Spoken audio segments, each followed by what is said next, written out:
Boa noite a todos. Espero que vocês estejam me ouvindo, escutando bem.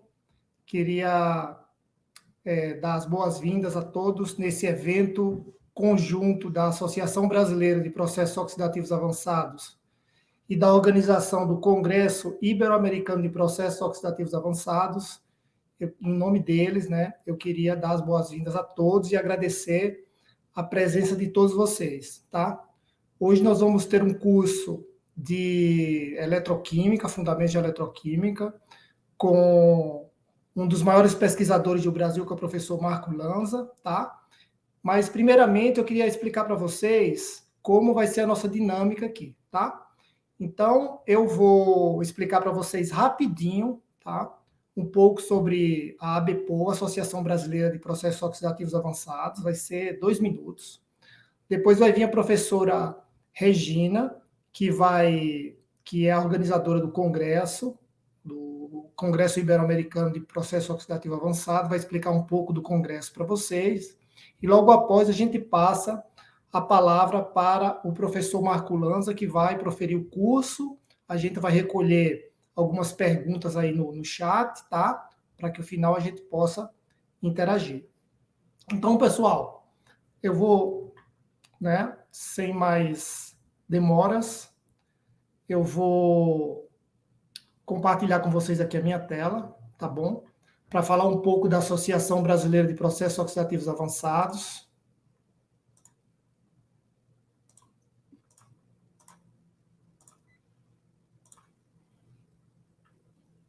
Acho que vocês já estão vendo aí a apresentação. Então, os pesquisadores brasileiros, muitos pesquisadores que trabalham com processo oxidativo avançado, não só eletroquímica, mas os outros, nós nos reunimos e formamos no ano passado a Associação Brasileira de Processos Oxidativos Avançados. Tá?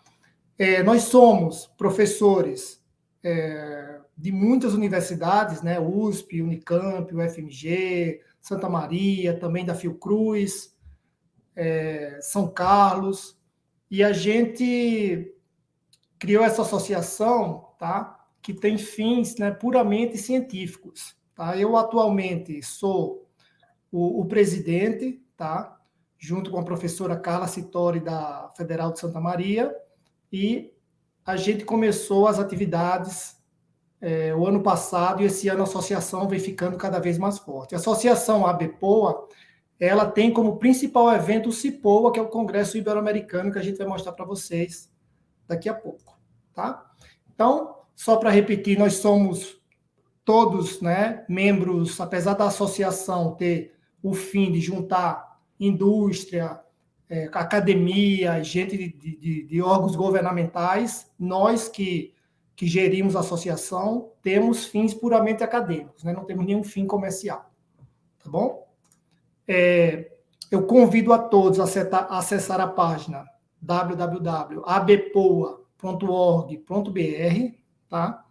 Então, quando vocês acessam, vocês vão ver que nossa página tem todas as informações, algumas ainda em construção, mas a maioria para vocês conhecerem. Eu convido a todos a se convidarem e se associarem, tá? Se vocês forem aqui em Estatuto de Sócio e Filiação, vocês vão encontrar um formulário, tá? Onde vocês podem preencher rapidamente e fazer parte da grande comunidade que nós já temos de processo oxidativo.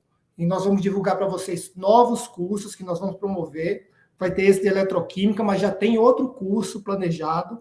Vamos ter uma série de cursos, todos grátis, com fins apenas acadêmicos. Então, eu convido a todos vocês a se inscreverem. A filiação é grátis, tá? Durante o ano de 2023. Nós já temos muitos associados.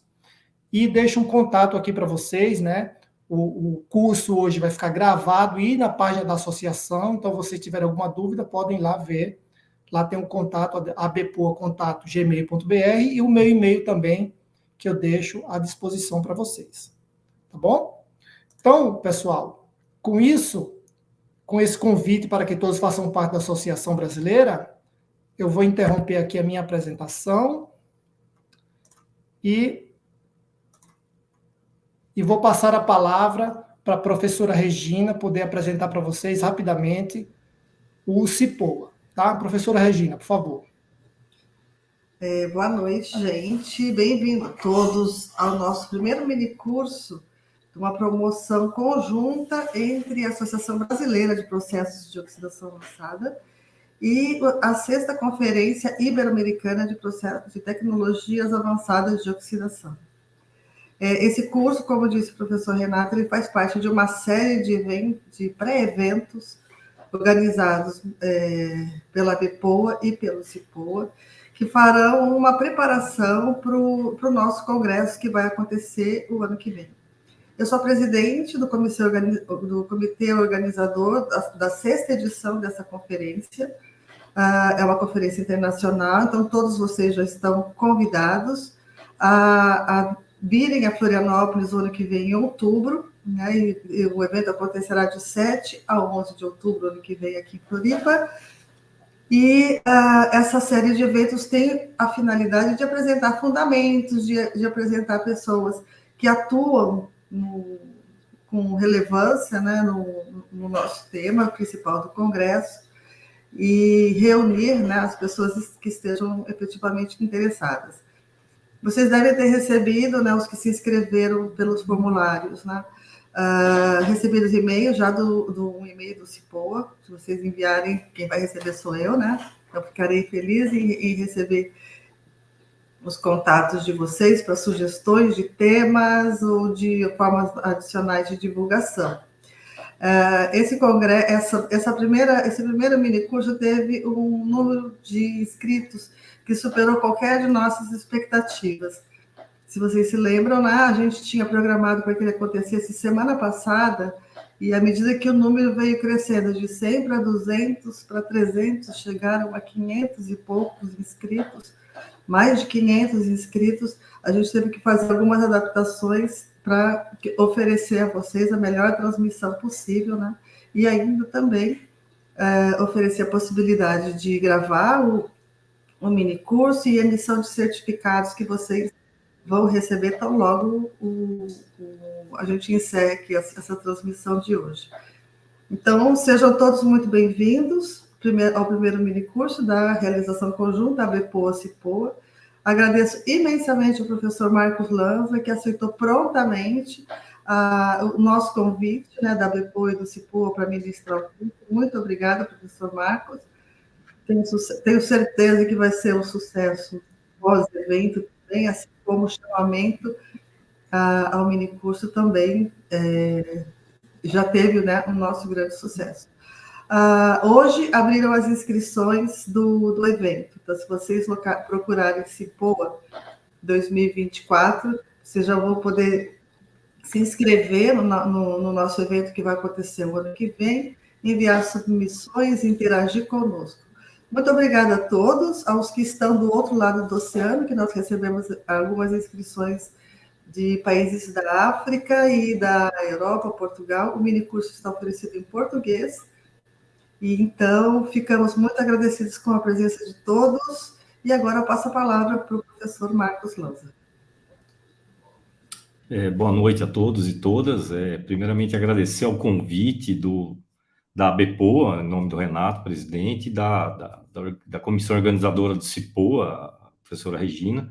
Realmente é um prazer. A ideia é estar mostrando um pouquinho dessa vertente dentro dos processos oxidativos avançados, que são os processos eletroquímicos oxidativos avançados. Eu vou colocar já a minha apresentação. Eu acho que a ideia é falar um pouquinho em fundamentos, sem entrar tanto na eletroquímica mais fundamental, que acaba sendo uma base de conhecimento muito necessária. Só rapidamente, eu sou docente do Instituto de Química de São Carlos, aqui da USP, no campus de São Carlos, interior de São Paulo. A ideia desse seria um mini curso aí, mas é falar um pouquinho assim, bem conceitos bem gerais, para quem não é da área de eletroquímica, falar um pouquinho rapidamente como os processos eletroquímicos se inserem aí nos processos oxidativos avançados, e aí desmembrar entre os processos anódicos e os processos catódicos, e falar um fechamento aí um pouquinho em termos gerais. Eu acho que, assim, resgatando um pouquinho, eu gosto muito dessa frase, que ela, olha, de 1987, quando foi aí começaram aparecer a primeira definição aí do que seriam os processos oxidativos avançados. Ou seja, são processos que conseguem gerar uma quantidade de radicais hidroxila in situ, em solução, em meio aquoso, que consiga ser suficiente em termos de quantidade para efeito de tratamento de efluente, de purificação de água, enfim. Então, dentro desse escopo, eu vou fazer a apresentação mais focada na geração de radicais hidroxila, embora hoje já tenha vários trabalhos, vários grupos de pesquisa, meu grupo de pesquisa mesmo, a gente tem atuado em estudar outras espécies radicalares, não tão ativas quanto o radical hidroxila, mas que também dariam para atuar na parte de tratamento de efluentes aquosos, enfim. Os processos eletroquímicos avançados de oxidação, eles são basicamente a ideia de você gerar radicais hidroxilas via processos eletroquímicos. Esses processos podem ser diretos ou indiretos. Aí eu vou contextualizar um pouquinho. E de maneira geral, a gente considera essa área de processos eletroquímicos oxidativos avançados está dentro do que nós denominamos de eletroquímica ambiental. Essa área de eletroquímica ambiental, ela está inserida no mais geral. Esse quadro, ele é um quadro que mostra aí os principais processos oxidativos avançados, os POAs, subdivididos nos fotoquímicos e os não fotoquímicos. Então, desde ozonização em meio alcalino, ozonização em presença de peróxido de hidrogênio, ozônio ultravioleta, enfim. E aí, o que a gente pode já dar uma separada? Se eu falar em termos de processos eletroquímicos oxidativos avançados, eu poderia já separar, que eu separei em destaque em vermelho, que seriam os processos anódicos, que eu vou falar um pouquinho, enquanto que onde tem lá o peróxido de hidrogênio como reagente do processo oxidativo avançado, eu posso estar produzindo esse peróxido de hidrogênio catodicamente. Então, aí seria essa diferença aí dos processos diretos e indiretos. Então, uma primeira discussão, eu vou comentar um pouquinho dos processos anódicos. Mas antes, eu acho que cabe pontuar essa ideia de que os processos eletroquímicos, bom, primeiramente, são processos não espontâneos. Isso tem que ficar claro, por quê? Porque a gente diz muito em eletroquímica ambiental que o nosso principal reagente é o elétron, ou seja, energia elétrica, seja aplicado na forma de potencial ou de corrente elétrica aplicada ao sistema. Então, de qualquer maneira, eu tenho que a energia elétrica, ela é o principal reagente, e eu consigo, a partir do consumo de energia elétrica no processo, aferir o custo desse processo por metro cúbico, por quilo de poluente que eu vou tratar. Uma característica, ou seja, uma condição que é fundamental para os processos eletroquímicos, dentro da eletroquímica ambiental, é que o meio tem que ser condutor elétrico, ou seja, um meio aquoso, que pode ser ácido, meio básico, ou um meio salino, desde que tenha condução iônica dentro da solução, é suficiente para você conseguir aplicar um processo eletroquímico avançado. É o que a gente chama esse meio de eletrólise de suporte. Uma outra característica que eu acho que é fundamental deixar claro é que os processos eletroquímicos são processos de catálise heterogênea, onde eu tenho que as reações ocorrem numa interface entre o material sólido, que é o meu condutor elétrico, que vai ser o que nós, em eletroquímica, chamamos de eletrodo aí, e essa interface com o meio, com a solução. Então, essa catálise heterogênea, ela tem um impacto em cálculos de processo, escalonamento de processo, porque eu dependo de área de eletrodo. E dentro dessa catálise heterogênea, a eletroquímica ambiental, ela é fortemente dependendo do tipo de material de eletrodo, ou seja, do eletrocatalisador, que seria esse item 5 aqui. Ou seja, fica muito difícil a gente dissociarmos a eletroquímica ambiental, na área onde estão os processos eletroquímicos oxidativos avançados, da química e da engenharia de materiais. É muito difícil. E isso vai ter um impacto muito grande no escalonamento de processos, onde eu tenho de processos em pequena escala até um processo de um pouco escala maior, visando já a aplicação. E aí que entra a parte de design de reatores, projeto de reatores. Um pouco aí entraria, vamos dizer assim, uma interface com a engenharia química, com a engenharia eletroquímica que em outros países tem. Por quê? Para você aumentar a eficiência de um processo de fluxo, de catálise heterogênea, você acaba tendo que modular velocidade do eletrólito, o regime hidrodinâmico dentro do reator eletroquímico, diferente de um reator químico. Isso tem que deixar muito claro. E a distância, além da condutividade do meio, a distância, que a gente chama aí de gap interelectrodes, a distância entre cátodo e anodo, porque tem um efeito aí de queda ômica, de resistência do sistema.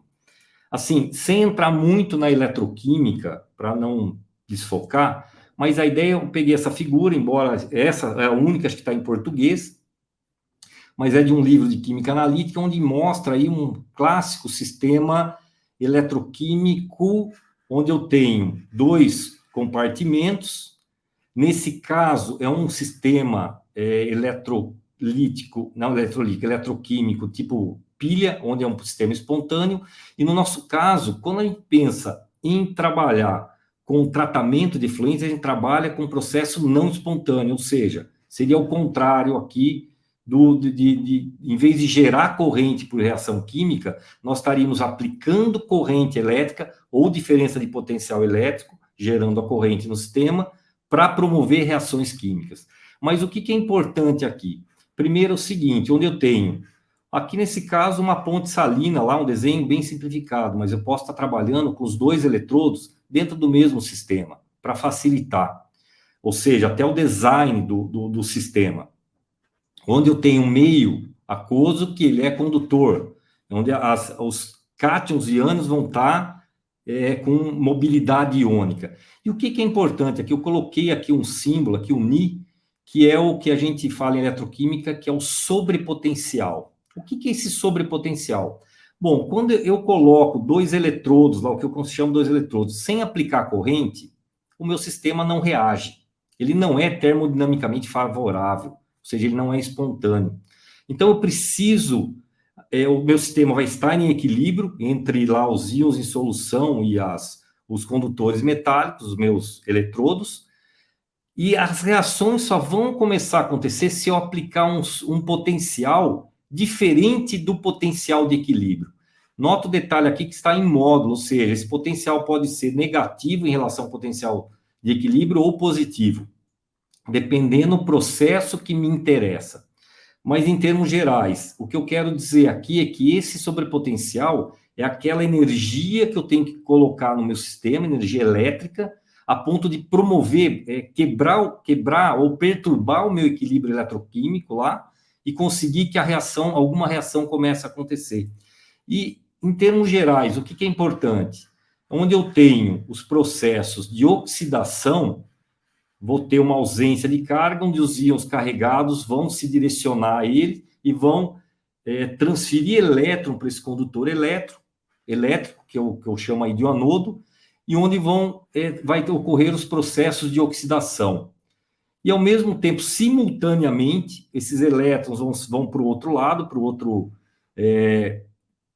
eletrodo, onde algumas espécies em solução vão pegar o elétron e vão acabar tendo um processo de redução. Então, esses 2 processos aí, só relembrando fundamentos lá da eletroquímica, ocorrem simultaneamente.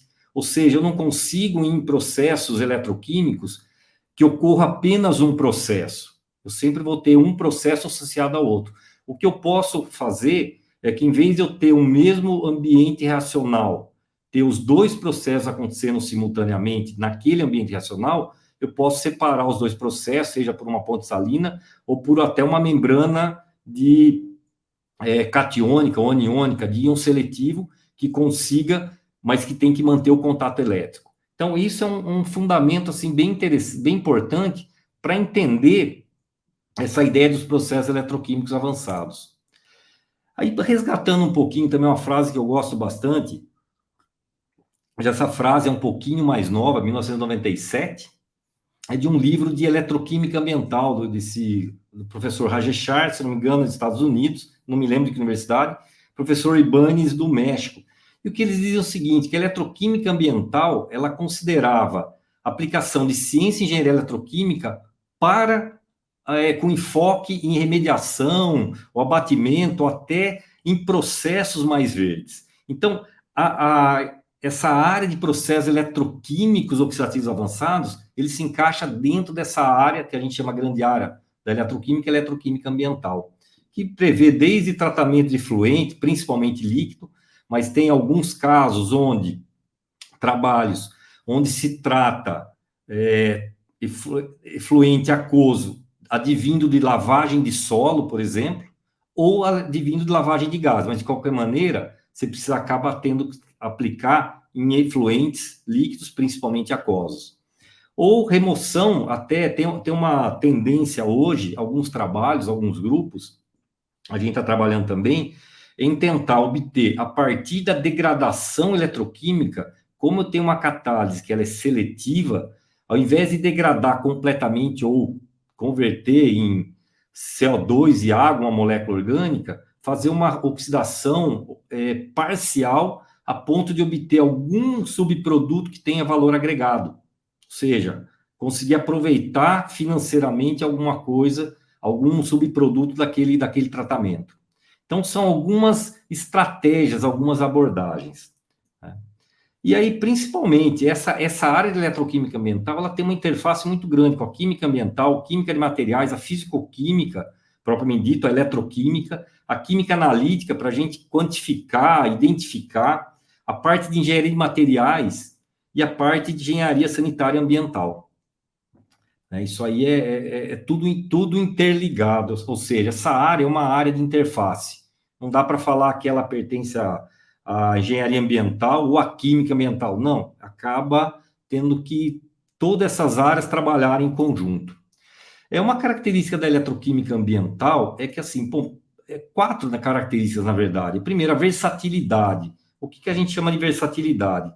Você consegue dimensionar um processo eletroquímico para tratar efluentes em função da quantidade do tipo de efluente que você tem, do tipo de poluente. Ou seja, você consegue desenhar o processo, desenhar os reatores focado naquele processo que você vai trabalhar, inclusive com o tipo de hardware que você vai utilizar fontes de grande porte, pequeno porte, pequenos reatores, grandes reatores, enfim, dá para fazer essa modulação. A parte de eficiência energética, ou seja, você buscar não só desenhos, projetos de reatores, mas buscar a parte de síntese e produção de eletrocatalisadores, são os materiais para serem usados como catalisador, que busquem um menor consumo de energia para tratar a mesma quantidade de poluente para degradar e que durem mais tempo. Isso é muito importante, o tempo de vida de um eletrodo para você não ter que ficar trocando e desgastando esse material. São processos fáceis de automação. Por que a gente comenta isso? Que como você tem um reator eletroquímico, a reação só ocorre quando ela estiver polarizada, ou seja, eu preciso ter uma fonte de corrente ou tensão elétrica, eu vou lá, ligo essa fonte e a reação começa a acontecer. A partir do momento que eu desligo essa fonte, a reação para. Então, eu consigo fazer uma programação, a parte de automação do processo. E o custo efetivo que a gente fala, que é a ideia, assim, buscar reatores ou processos que você consegue, depois do investimento inicial no hardware, nas instalações, você ter um custo mínimo, principalmente na parte de energia elétrica, e sempre pensando em utilizar equipamentos já disponíveis no mercado para montar essas estações de tratamento pequena escala ou dimensionado em função do processo. Em termos gerais, aí falando um pouquinho da eletroquímica envolvida. é importante salientar que os processos eletroquímicos, eles são fundamentalmente catálise heterogênea.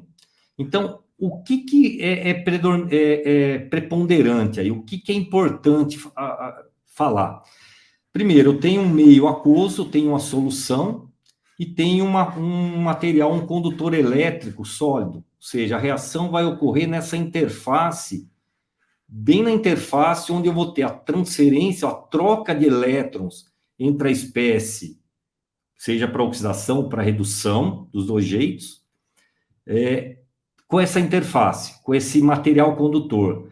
E aí, o que é importante destacar aqui? Que as espécies que estão lá, os meus poluentes, os meus compostos orgânicos, estão lá em solução, estão pensando que eles estão na forma reduzida, que eu quero oxidar e degradar. Eu vou ter que levar essa molécula no meu sistema, a ponto dela absorver na superfície, para que ocorra a transferência eletrônica. Isso aí é um modelo bem simplificado. Depois eu tenho um processo de desorção dessa minha molécula, de tal maneira que os sítios ativos formados lá na superfície do meu condutor elétrico, eles consigam ser liberados para que novas moléculas sejam absorvidas e a reação continue. E essas moléculas oxidadas aí têm que voltar lá para o meio. E esse processo é um processo importante no desenho de processos eletroquímicos, porque eu tenho duas etapas que podem ser determinantes da cinética de reação. Num primeiro momento, eu tenho, principalmente em efluentes ou meios onde a concentração do poluente é muito elevada, normalmente eu tenho aí um processo de transferência de carga, transferência de elétrons entre as moléculas e a superfície eletrônica.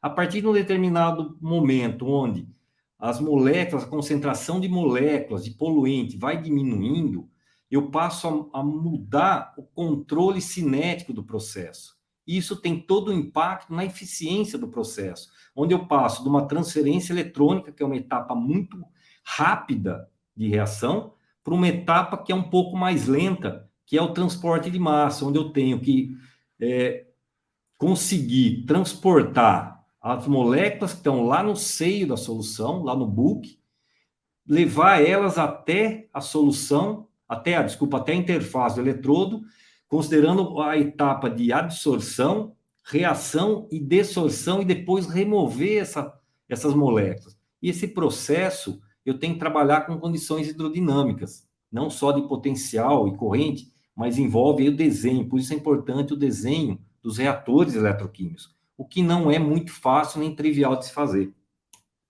Só para ter ideia de um exemplo aqui,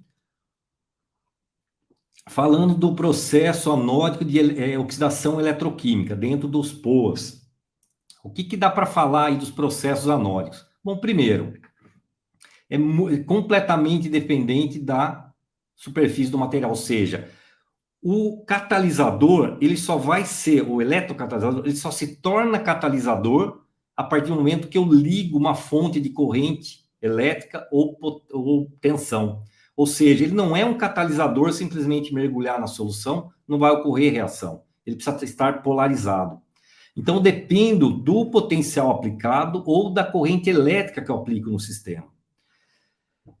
Uma característica interessante que, no caso de metais, de íons metálicos não oxigenados, eu consigo fazer uma redução direta, uma oxidação direta. Então, consigo uma transferência eletrônica direta entre os átomos, os íons em solução e a superfície do meu condutor elétrico, do meu eletrodo. Quando eu falo em compostos orgânicos, na verdade, eu tenho um processo que ocorre de forma que eu consideraria semi-direta, se a gente pudesse falar dessa forma, mas, ou seja, eu acabo tendo uma transferência eletrônica, mas, na verdade, uma transferência de átomos de oxigênio na espécie oxidada, ou seja, eu tenho um composto orgânico que eu vou oxidando, incorporando oxigênio até que a molécula vai se transformando, vai oxidando os grupos funcionais. De qualquer maneira, a ideia bom, eu dependo de átomos de oxigênio. E qual é a fonte de átomos de oxigênio para que os processos anódicos ocorram a oxidação? As próprias moléculas de água. Então, eu parto de uma oxidação das moléculas de água na superfície do eletrodo, e o subproduto dessa oxidação é o que vai oxidar as moléculas orgânicas. Detalhe, eu posso, dependendo do meio, eu posso, além do que eu vou falar um pouquinho do radical hidroxila, lá da ideia dos processos oxidativos avançados, eu posso gerar outras espécies oxidantes, por exemplo, ozônio, persulfato, clorato, perclorato, hipoclorito, outras espécies oxidantes que podem também, no meio, estar associadas a processo de degradação. Porém, o foco vai ser principal discussão aqui em termos de radicais hidroxila. Cabe salientar que quando a gente fala nesse item aqui, que as moléculas de água são as fontes de oxigênio, é a fonte de átomos de oxigênio, nós partimos de duas reações que podem ocorrer lá em função do potencial que eu aplico, em função da densidade corrente e em função do material de eletrodo, que é a oxidação da água, onde eu tenho aqui as duas reações de redução, padrão de redução, uma em meio ácido, outra em meio alcalino, básico, ficou errado aqui, é alcalino, onde eu tenho a formação a reação da água formando oxigênio, pode formar oxigênio gasoso, eu posso estar reduzindo, nesse caso aqui, a redução, envolvendo 4 elétrons aí, esse processo. Aqui eu resgato um pouco, um artigo aqui do professor Christos Koninelis, um professor lá, ele é grego, acho que ele já está aposentado, mas ele publicou esse trabalho, foi um trabalho muito interessante, em 1994, onde ele propôs um modelo da eletrocatálise da reação de oxidação de compostos orgânicos a partir da superfície de eletrodo, ou seja, oxidação anódica aí. E ele propôs esse modelo que a gente chama de combustão eletroquímica, ou seja, você pode ter a oxidação parcial das moléculas orgânicas ou um mecanismo de uma oxidação completa. E nesse caso ele usou um spin trap de radicais hidroxila para poder quantificar e poder montar o modelo. E trabalhou principalmente em óxidos de estanho e de irídio, depositados sobre titânio, que são os óxidos metálicos aí. Nesse mecanismo, o que foi a proposta dele? Baseado, lógico, não foi um trabalho que surgiu do nada. Tem outros trabalhos que faziam propostas de mecanismo de geração de radical hidroxila em superfície de óxidos metálicos, mas não associava ao mecanismo de oxidação de compostos orgânicos. Nessa proposta do professor Koninelis, que ele propõe que um óxido metálico ele vai ter a oxidação da água na superfície desse material quando ele é polarizado, gerando uma espécie radical hidroxila que fica adsorvida na superfície, e esse radical hidroxila ele pode seguir 2 caminhos.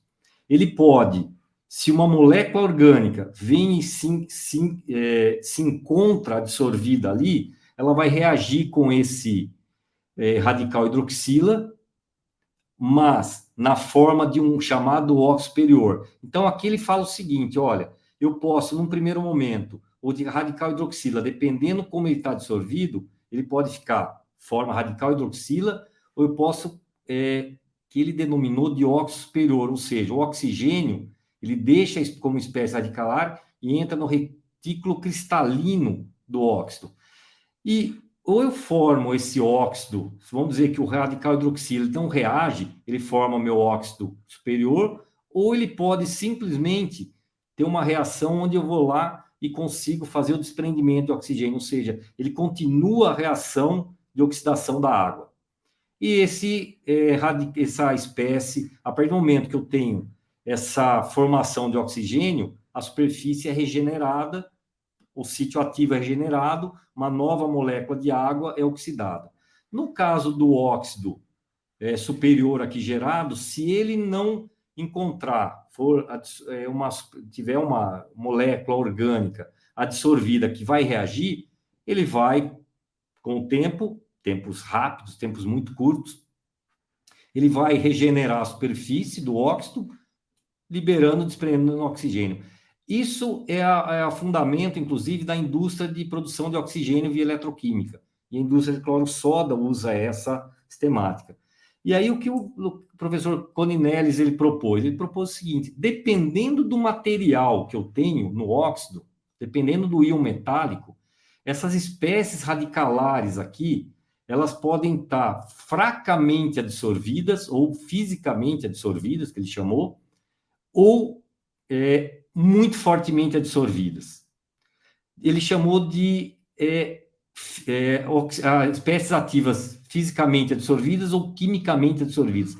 No caso de algumas espécies de óxidos metálicos, onde tem uma característica, onde a absorção desse radical ela é muito fraca, a espécie que vai estar lá disponível vai ser o radical hidroxila. Embora ele não vai estar em solução, ele vai estar absorvido na superfície em sítios ativos gerados a partir da polarização do eletrodo. E ele denominou isso com os eletrodos chamados não ativos. Enquanto que aqueles no qual o radical hidroxila ele é incorporado no retículo cristalino do óxido, formando um óxido superior, ele chamou de eletrodos ativos. E qual é a diferença aí?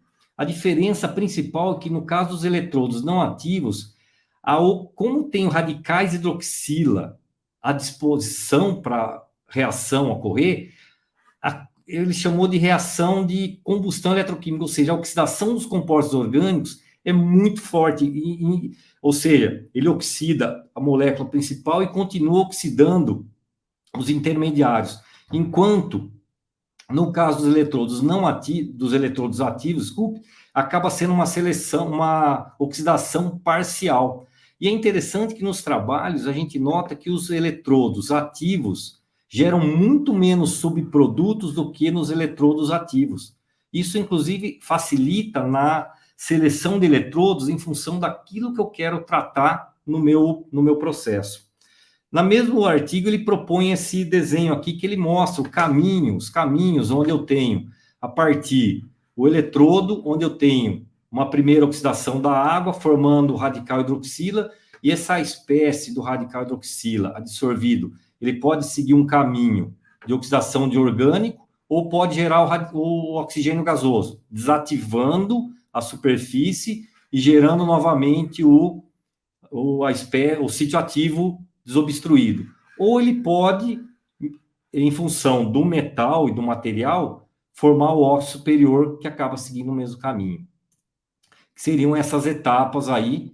E aí vem uma ideia de que os eletrodos chamados ativos, principalmente são os eletrodos da classe dos DSA, foram eletrodos de óxidos metálicos, principalmente rutênio, titânio, irídio, tântalo, que são eletrodos que foram muito estudados na década de 70, 80, 90, principalmente para aplicações industriais do tipo indústria de cloro-soda, que usa o chamado DSA, que é uma mistura de rutênio e titânio depositado sobre titânio, enquanto uma mistura de tântalo e irídio é o eletrodo DSA para geração de oxigênio em solução.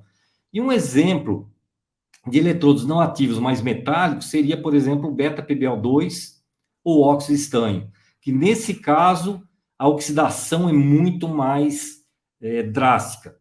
E esse modelo acabou sendo extrapolado para os chamados eletrodos não metálicos, aí, por exemplo, o eletrodo de filme de diamante dopado com boro, ou os DLCs, que são os Diamond Like Carbon, são materiais que têm uma estrutura próxima ao eletrodo, nesse caso, o eletrodo dopado com boro, por ele ser um semicondutor. Em termos gerais, nesses eletrodos, o que se espera? Eu tenho um sítio ativo, o sítio ativo, vou ter a oxidação da água, forma o radical hidroxila fracamente absorvido, e esse radical hidroxila, se eu tenho uma molécula orgânica que está bem próxima, ela vai reagindo até oxidando, incorporando oxigênio, até chegar à mineralização completa, ou seja, oxidação, água, íons inorgânicos, ou esse radical ele pode reagir com outra molécula de água e formar oxigênio gasoso. E esse S aqui com o espacinho representa o sítio ativo do meio polarizado. Tá? No outro artigo do professor Coninellis, ele usa essa ideia para os eletrodos de diamante, de filme de diamante dopado com boro, onde ele fez um mapeamento da superfície por EPR, espectroscopia de ressonância paramagnética. E aí o que ele propôs aqui é como se fosse o seguinte: em função dessa característica de absorção química ou absorção física do radical hidroxila, ou seja, uma absorção fraca ou uma absorção forte, ele propôs um modelo que ele denominou como poder de oxidação do anodo. É interessante, mas eu particularmente prefiro ainda como eletrodos ativos ou não ativos. Dentro dessa ótica, falar um pouquinho, vou mostrar alguns exemplos aqui de trabalhos aí do nosso grupo de pesquisa envolvendo não só eletrodos ativos, como alguns envolvendo eletrodos não ativos, principalmente no caso primeiro o DSA e depois diamante dopado com boro. Por que só um trabalho com DSA? Porque os DSA, eles foram muito estudados, primeiro por uma vertente para aplicação industrial, tanto que foram patenteados em 1960 e pouco, e aí uma principal empresa que virou a detentora das patentes, ela comprou a De Nora italiana, e ela deteve durante muitos anos o comércio desses eletrodos para a indústria de cloro-soda. A partir do momento, na década de 90, até acho que meados do ano 2000 até a primeira década do ano 2000, esses eletrodos ainda eram muito utilizados, variações de composição e de íons metálicos, para processos de degradação. E a partir do momento que se esgotou um pouquinho, outros materiais eletrodos acabaram tendo um olhar mais interessante em termos de desenvolvimento.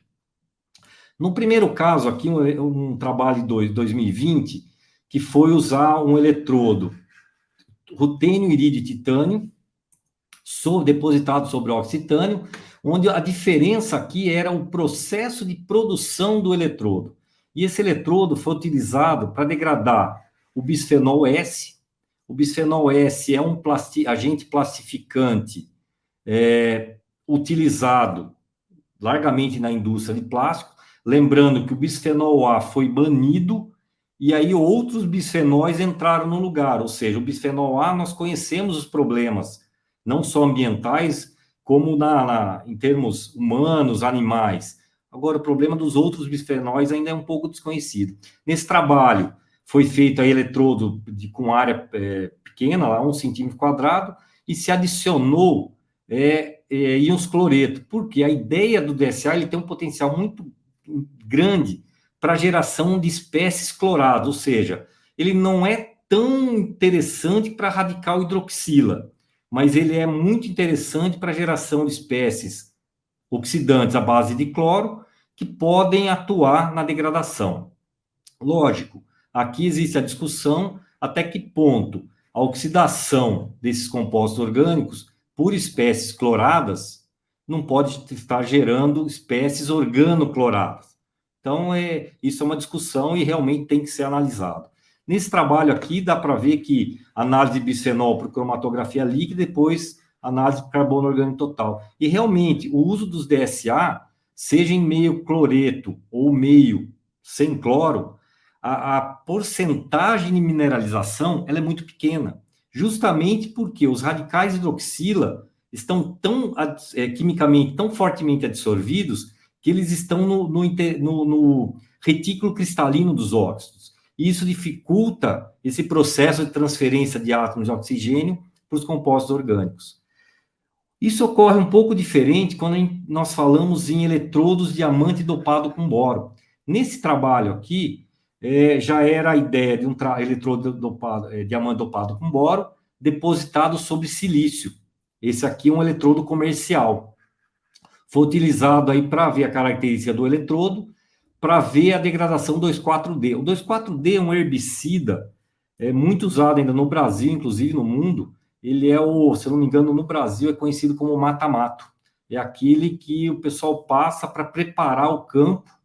Ele destrói mata tudo que é planta para depois preparar o solo para poder fazer o plantio.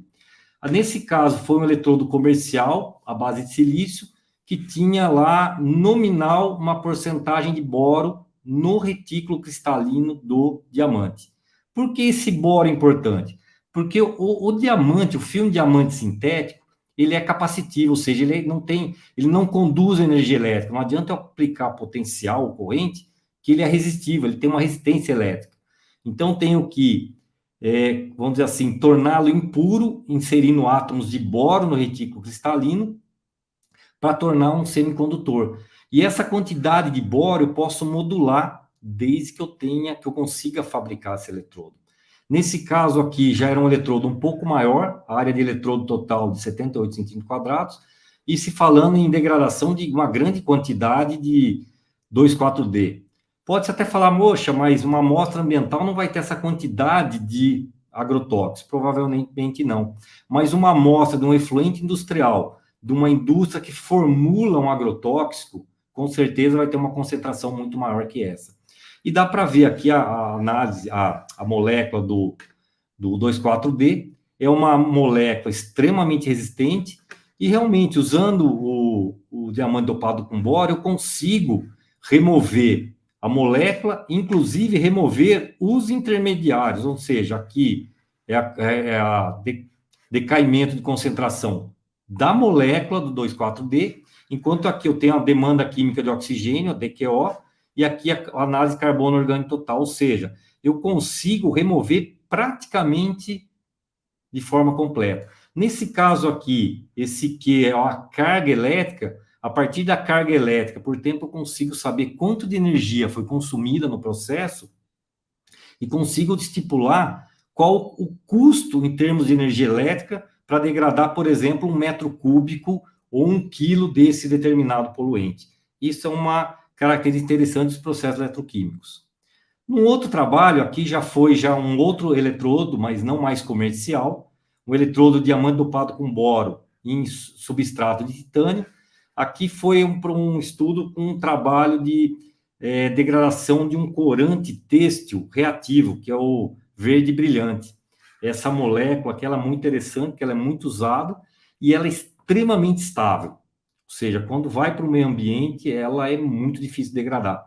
Nesse trabalho, já como o eletrodo não era comercial, já se conseguiu modular o teor de boro do eletrodo. Ou seja, eu consigo mudar a morfologia e tentar estudar como essa morfologia consegue melhorar ou piorar o meu processo. Isso é importante dentro daquela visão, para eu tentar buscar processos economicamente mais atrativos, eu tenho que tentar ter eletrodos que tenham não só durabilidade, mas tenha uma eletroatividade, uma eletrocatálise, que a gente chama aí, de tal maneira que eu consuma menos energia para ter a mesma reação. E com isso ter um menor gasto energético, impactando no menor custo do processo. Nesse caso aqui, a análise por cromatografia se reduz, porém, de qualquer maneira, eu tenho uma pequena redução de carbono orgânico total. Inclusive, uma outra discussão interessante que nós fazemos de eletroquímica, há alguns anos, se buscava um processo eletroquímico onde eu queria degradar completamente o meu poluente via eletroquímica. E o que se percebeu, à medida que você tem, na maioria dos processos, um processo principalmente cinética de pseudo-primeira ordem, à medida que esse meio vai diluindo, o tempo para degradar acaba sendo maior. E como eu tenho uma aplicação de corrente ou potencial, esse fator é preponderante para o consumo energético. Quanto mais tempo o meu processo, o meu reator ficar ligado, maior vai ser o custo energético. Então, o que hoje se fala muito é que se eu conseguir degradar uma parte, não completamente, mas diminuindo o teor, ou seja, tornar os meus compostos menos refratários ou menos recalcitrantes, a ponto de ter uma outra etapa de um processo biológico, por exemplo. Então, a ideia de se ter uma degradação de 100% de TLC, mineralizar completamente, seria interessante. por outro lado, o custo financeiro, energético financeiro do processo acaba sendo muito grande, o que inviabiliza muitas vezes. Nesse caso, nós associamos, inclusive, não só a análise HPLC-TLC, mas a análise de espectrometria de massas, tentando visualizar, olha, o que será que pode estar formando? E o que a gente percebe? Que à medida que aquela superfície, eu tenho radicais hidroxila, no caso do diamante, a minha molécula chega até a superfície, ela oxida, ela volta para a solução, e ela volta a entrar em contato com o meu eletrocatalisador, ela continua se oxidando até que eu tenho a abertura do anel aromático, eu tenho uma diminuição da aromaticidade. Só nesse ponto eu já diria que é uma diminuição da toxicidade, e aí eu poderia, inclusive, mandar parte desses efluentes já para um outro tipo de tratamento, por exemplo, um tratamento biológico. Um outro exemplo aqui do eletrodo, de outros eletrodos de diamante dopado com boro, agora mudando de microcristalino para ultra nanocristalino, a degradação de um pesticida, de um agrotóxico chamado carbaril, que é um herbicida também muito utilizado, não só no Brasil. Nesse caso aqui, o carbaril é uma molécula extremamente tóxica, muito recalcitrante, e a ideia foi utilizar uma amostra, nesse caso, de uma amostra aquosa advinda de uma estação de tratamento de efluente, ou seja, nós fomos até uma estação de tratamento, uma planta de tratamento de água, de efluente, e pegou-se uma água que estava no meio do processo. E essa água foi adicionada ao carbaril para ver, ou seja, numa matriz real, além de íons, de outros íons que pode ter num efluente, será que o meu processo funciona? E aí você consegue, modulando densidade de corrente aplicada ou potencial, conseguindo fazer o quê? Não só a degradação do composto, como a remoção de carbono orgânico. Lógico que se eu aumentasse o tempo de tratamento, eu consigo que essas moléculas voltem, se eu estiver trabalhando no sistema de recirculação, por exemplo, de tal maneira que os intermediários, os subprodutos de degradação, continuem fazendo essa degradação, né? Num outro trabalho, até um pouco mais recente, esses outros tipos de eletrodo, agora nanodiamante, também fabricados sob medida, não são comerciais, foram utilizados na degradação da ciprofloxacina. A ciprofloxacina é um antibiótico muito utilizado, principalmente em hospitais. E aí se associa... é muito difícil falar em eletroquímica ambiental sem falar na parte de materiais para eletrodo, onde eu tenho, em função do material que eu utilizo, em função da característica em termos de eletrocatalisador, ele vai me dar uma eficiência. Então, nós acabamos sempre estudando como que é esse material, até porque, para tentar entender qual que é a durabilidade, porque não adianta eu ter um excelente eletrocatalisador que ele vai durar 2 horas de processo, ele vai corroer, ele vai ser descartado, vai ter que ser trocado. Isso encareceria muito o processo. Então, tem que ter eletrodos que durem 100, 200, 300, 500 horas de uso contínuo. Então, a ideia é buscar algumas características que me dão essa durabilidade associada à eficiência. Nesse caso especial, se comparou até água ultrapura laboratório, aquele básico, mais água tratada, estação de tratamento, e urina sintética, ou seja, se eu colocasse uma planta piloto de um reatorzinho, de repente, numa saída para tratamento de esgoto, e ao invés de diluir aquele esgoto, será que não seria mais eficiente? E sempre, nesse caso, ainda trabalhando com pequenas áreas de eletrodo. E aí dá-se para ver que realmente o processo é eficiente para remoção.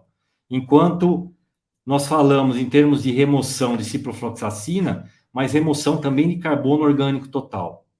E, detalhe, isso vale tanto para se eu adicionar íons cloreto, porque aí entra a associação de radicais hidroxila associado a outras espécies, por exemplo, espécies oxidantes à base de cloro ou mesmo do meio sulfato. E até urina, que então tem, assim, uma condição que me dá uma eficiência em termos energéticos, que eu posso falar em termos de custo de processo. Isso é muito importante para que a gente torne atrativo, não só em termos governamentais, mas em termos de iniciativa privada ou de empresas que queiram investir na tecnologia, falar em custo. Isso é muito interessante. Essa aí é uma visão geral dos processos anódicos, ou seja, é como se eu estivesse tendo um olhar apenas para o lado do anodo, sem considerar o que está acontecendo no processo de redução. Mas lembrando que nos processos eletroquímicos eu não consigo separar os dois processos. Então, no final, eu vou ter uma visão mais geral, associando processos anódicos de oxidação a processos catódicos de redução. Aí voltando lá aquele quadro dos processos gerais, se nós falarmos aí da redução da produção de peróxido de hidrogênio, como principal reagente, uma série de processos, processo Fenton, like Fenton, processos correlatos, ozônio e peróxido, processos não fotoquímicos, os mesmos processos fotoquímicos, o peróxido de hidrogênio, ele é um reagente que pode ser aplicado em todos esses processos. E aí entra a ideia, para focar, só para ter um exemplo, vou citar aqui o processo de Fenton. No processo de Fenton, foi proposto em 1884, aí, muito tempo já, onde se tinha a ideia eu tenho peróxido de hidrogênio em presença de íons ferro em solução, nesse caso o processo homogêneo, onde eu tenho os íons ferro, vai ter uma quebra do peróxido de hidrogênio, vou mostrar na sequência, formando radicais hidroxila em solução. Já uma própria evolução da aplicação do processo de Fenton em processos de degradação, processos oxidativos avançados, nós temos aí os processos homogêneos, onde os íons ferro estão em solução, ou os processos heterogêneos, por exemplo, onde eu tenho os íons ferro imobilizados, por exemplo, em minério de ferro, ou outras espécies, de tal maneira que eu consiga depois separar os íons ferro para que ele não vá ser descartado no meu efluente. E aí entra a ideia do processo eletrofenton. Entra aqui um pouco a diferença, que nos processos de Fenton, seja homogêneo ou heterogêneo, eu tenho que fazer uma adição do peróxido de hidrogênio no meio. Esse peróxido de hidrogênio é sintetizado quimicamente num outro lugar, ex situ. Enquanto que no processo eletrofenton, eu gero peróxido de hidrogênio no próprio ambiente reacional. E eu posso, da mesma maneira, utilizar o eletrofenton homogêneo ou eletrofenton heterogêneo. A diferença é a fonte de peróxido de hidrogênio. Só para ter uma ideia aqui no processo de Fenton, onde eu tenho o peróxido de hidrogênio em presença de íons ferro 2, o ferro vai sendo oxidado para ferro 3, e o peróxido de hidrogênio tem uma reação, uma quebra homolítica da reação oxigênio-oxigênio, gerando o radical hidroxila. E à medida que esse radical hidroxila forma em solução, ele já reage. Só que tem um detalhe. O ferro 3 formado, ele forma um complexo, um aquacomplexo, e que eu tenho, de alguma forma, quebrar esse aquacomplexo para poder regenerar o meu catalisador, via processo like Fenton aí. E tem um detalhe aqui. O excesso de peróxido de hidrogênio, ele acaba sendo algo negativo, porque o peróxido de hidrogênio é como se ele atuasse para capturar e reagir com o radical hidroxila, formando o radical hidroperóxido. Apesar de ser uma espécie radicalar, essa espécie é muito pouco reativa quando comparada com o radical hidroxila. Então, ele não é tão eficiente para a geração de peróxido de hidrogênio. Ou seja, se eu tenho um processo Fenton, like Fenton, homogêneo heterogêneo, a adição de peróxido de hidrogênio, isso acaba atuando, de certa forma, a diminuir o rendimento. Se eu for comparar o processo de Fenton, que eu tenho alguma coisa dessa forma, à medida que eu adiciono peróxido de hidrogênio, seja manualmente, ou eu ponho uma bomba lá, um sistema de bomba dosadora, eu vou ter um pico de peróxido de hidrogênio localizado até o peróxido de hidrogênio se homogeneizar com o meio da solução. E isso eu vou tendo esses picos. E com isso eu vou tendo o quê? Quebras na eficiência. Diferente do que ocorre no eletrofenton, onde eu tenho uma geração constante ao longo de todo o tratamento, enquanto o meu reator, a minha célula eletroquímica, estiver polarizada. Lógico, se eu quiser que pare de gerar peróxido de hidrogênio, basta eu desligar o meu sistema, desligo o tiro da tomada. E eu tenho que ter um suprimento de gás, oxigênio, como reação aqui. Então, essa seria a ideia do eletrofênton. Em termos gerais, a eletrossíntese de peróxido de hidrogênio, ela acaba sendo uma alternativa da fonte de peróxido de hidrogênio para os processos eletroquímicos, processos oxidativos avançados. E nesse caso, qual que é a reação eletroquímica que ocorre? É a redução de oxigênio no meu sistema eletroquímico. E aí começa a se desenhar uma ideia onde eu tenho um sistema eletroquímico, onde eu posso ter um eletrodo, um anodo, que ele vai ser ativo, por exemplo, ou não ativo, onde eu vou ter espécies radical hidroxila para oxidação, que eu chamaria de direta, e ao mesmo tempo, no outro eletrodo, simultaneamente, eu estou gerando peróxido de hidrogênio. Então, a ideia é geração de peróxido de hidrogênio. E tem um outro aspecto aqui. O processo atual industrial de geração de peróxido de hidrogênio já é uma escala industrial. Se produz aí, se não me engano, no Brasil, nos últimos anos, aí o consumo é mais de 150 mil toneladas de peróxido de hidrogênio por ano. E assim é muito grande, porque o peróxido de hidrogênio não é utilizado somente em tratamento de efluente. É utilizado em branqueamento de papel, como intermediário de síntese orgânica, enfim, outras aplicações. Mas o processo químico, que hoje é convencional, ele utiliza gás hidrogênio e gás oxigênio em meio orgânico, ou seja, é o chamado processo da antraquinona, das quinonas, onde eu tenho uma quantidade muito grande de solventes orgânicos sendo utilizados para gerar o peróxido de hidrogênio. O peróxido de hidrogênio, depois, ele é extraído para o meio aquoso, onde eu tenho uma quantidade de oxigênio, de solvente orgânico. Além de eu ter a necessidade de utilizar o hidrogênio gasoso, que é extremamente reativo, explosivo. Nesse caso, a geração eletroquímica de peróxido de hidrogênio, nós podemos até considerar um processo verde, porque ele não utiliza solvente orgânico. Ele é feito em meio aquoso, desde que seja um meio condutor, meio ácido, meio básico, meio neutro.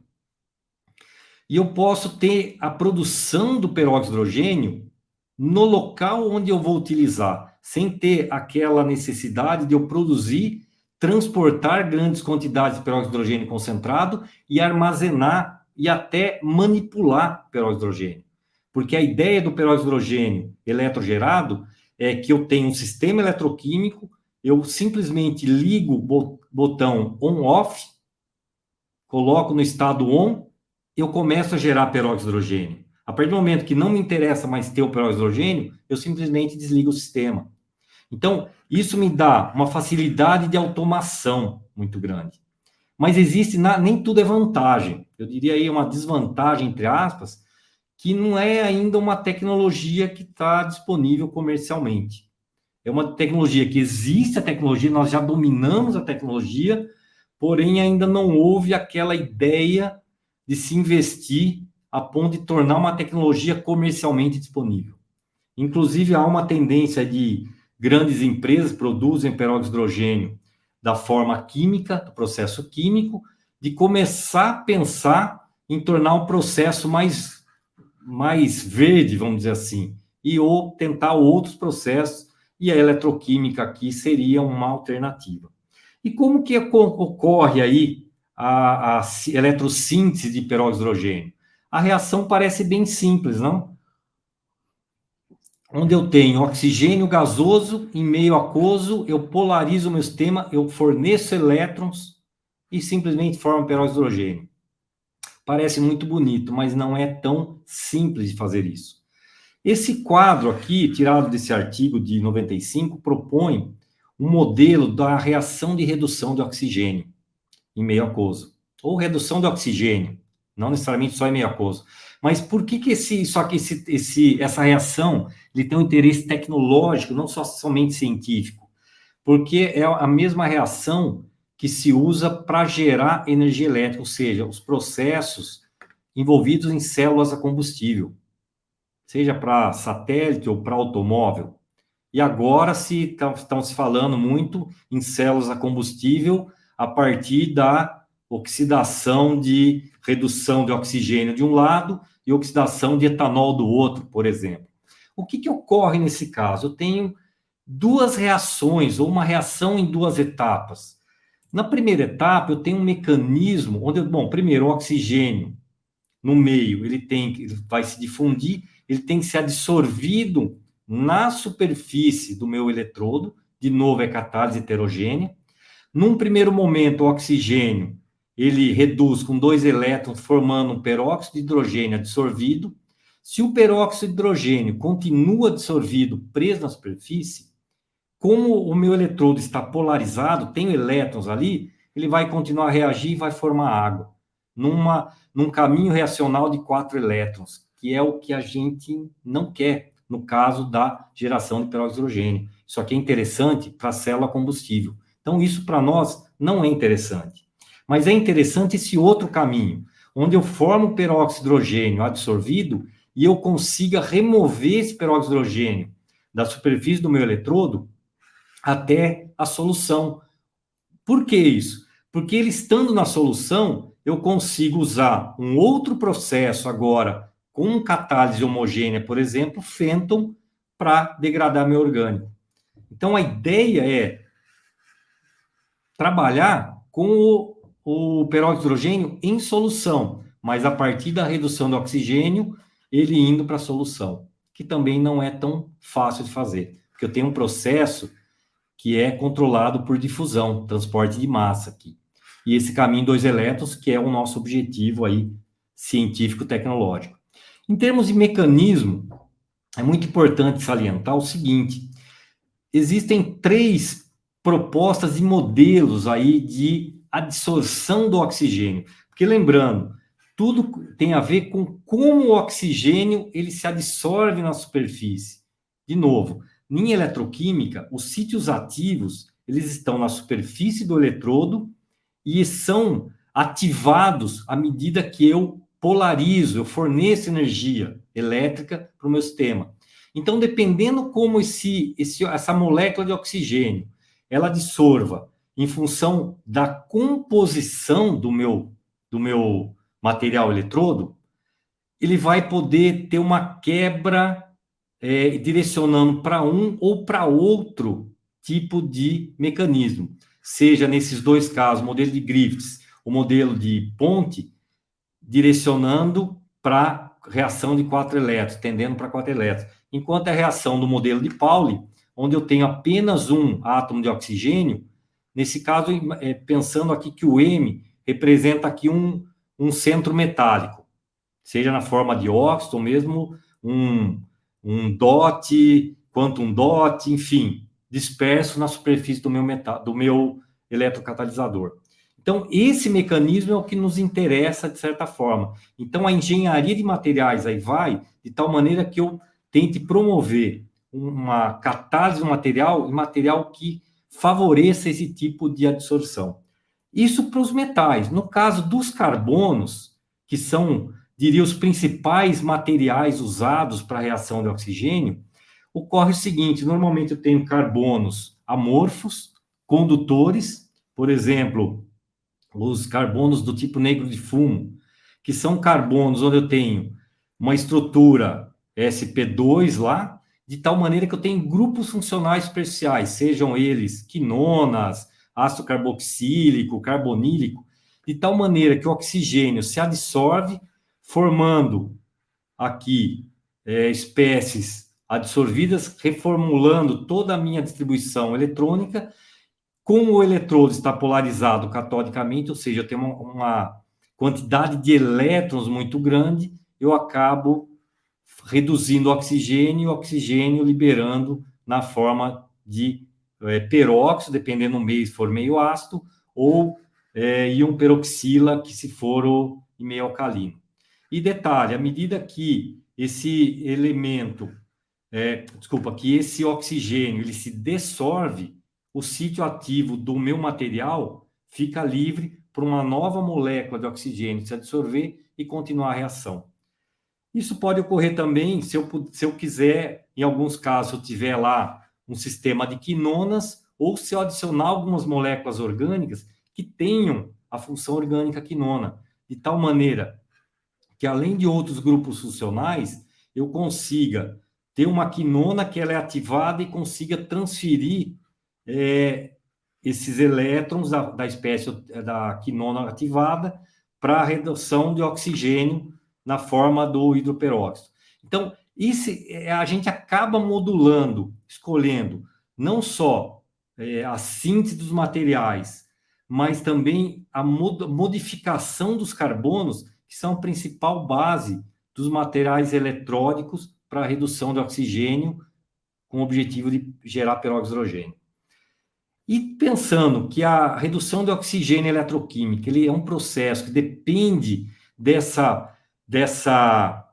digamos, difusão do oxigênio que está em solução até a superfície do eletrodo, se eu utilizar um sistema no qual o oxigênio fica dissolvido em solução, isso gera um problema, porque a solubilidade do gás oxigênio ele é muito baixa em solução aquosa.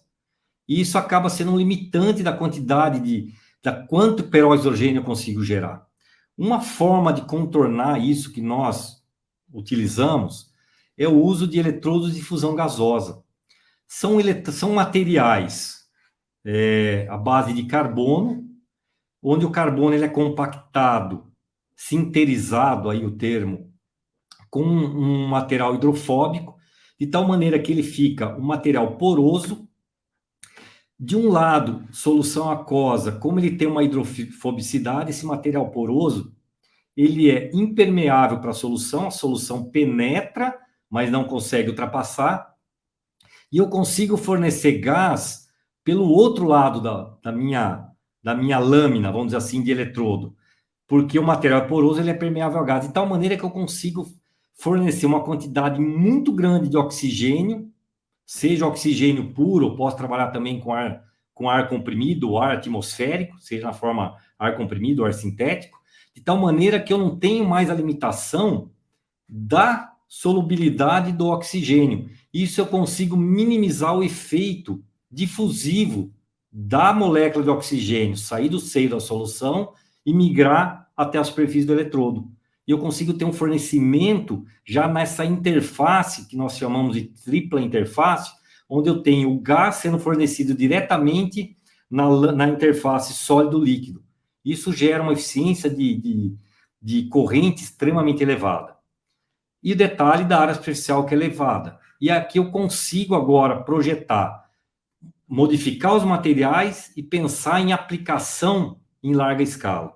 Só para se ter uma ideia, aí um processo de evolução, até no nosso grupo, onde eu tenho base de carbono aqui, Teflon, ou dispersão Teflon, partindo de pequenos eletrodos aí de 20 centímetros quadrados, nós trabalhamos hoje com tecido de carbono com área mínima aí de 120 centímetros quadrados, e nós podemos expandir isso. Então, nós temos know-how e tecnologia já para fazer eletrodos muito maiores. E não só fazer eletrodo, mas nós fazemos também o que? A modificação dos íons do material à base de carbono, seja com grafeno, com óxidos metálicos, materiais nanoestruturados, microestruturados, quantum dots, enfim, com organometálicos, compostos orgânicos que têm um processo redox, sejam azobenzenos ou quinonas, de tal maneira a aumentar a eficiência desse processo, visando gerar que o consumo de energia seja menor e eu produza a mesma quantidade de peróxido de hidrogênio. Com isso, barateie ou diminua o custo da quantidade de peróxido de hidrogênio que eu vou gerar eletroquimicamente, seja para uma aplicação pura de produzir peróxido de hidrogênio, ou seja para aplicação in situ, em processo de degradação, processos oxidativos avançados, homogêneos ou heterogêneos, com fotocatálise ou sem. Dentro desse aspecto aí, eu selecionei alguns exemplos aí para mostrar o potencial que tem essa parte aqui de associar, agora pensando, não mais trabalhar só o processo de redução de geração de peróxido de hidrogênio, mas associar a oxidação anódica. Até porque é importante ser feita a seguinte observação: só o peróxido de hidrogênio, ele em termos de oxidante, ele é ruim, porque a cinética de ataque de uma molécula orgânica é muito lenta. Então, você só eletrogerar o peróxido de hidrogênio, deixar em solução uma molécula de composto orgânico, principalmente esses poluentes aí, agrotóxicos, fármacos, que são moléculas muito estáveis e complexas, o tempo de oxidação e a extensão da oxidação é muito pequena. Então, a ideia é eletrogerar, ou seja, fazer o eletrofênton associado à oxidação anódica no mesmo sistema.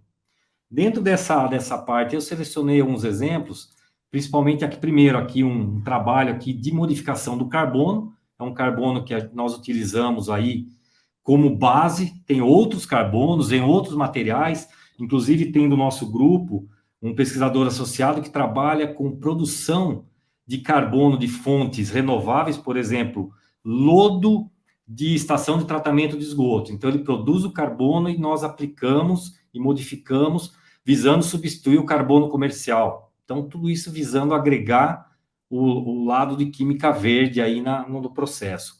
Nesse trabalho, tem, de novo, a análise dos materiais, como estudar como que esse material, em relação aqui o material que a gente usa aí para fazer os eletrodos, comparado com o eletrodo de carbono vítrico, que é o eletrodo referência, e aí nós utilizamos desde a parte de modelamento matemático para mapear, teoricamente, quais são os sítios ativos do carbono em relação ao material de referência, para visualizar o seguinte: será que nós conseguimos fazer o aumento de eficiência, ou se nós conseguimos modular os sítios ativos a ponto de modificar e melhorar a eficiência? Então, nós tentamos agregar a parte de química teórica com a parte experimental, em técnicas eletroquímicas um pouco mais refinadas, não vou entrar em detalhe, pequenas quantidades, que nós conseguimos saber se em ensaios muito rápidos se forma peróxido de hidrogênio ou não.